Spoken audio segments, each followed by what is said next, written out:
Сәлем достар, мен бүгін сіздерге банановый печеньенің жасалу жолын көрсететін боламын.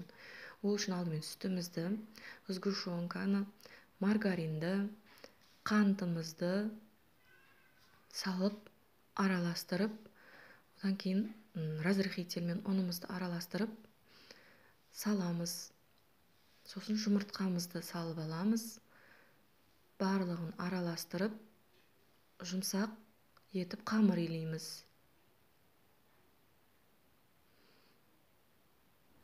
Жақсылап иінін қандырып, илеп алған соң, үстіне бір бананымызды турап, қамырымызды қайтара илеп аламыз.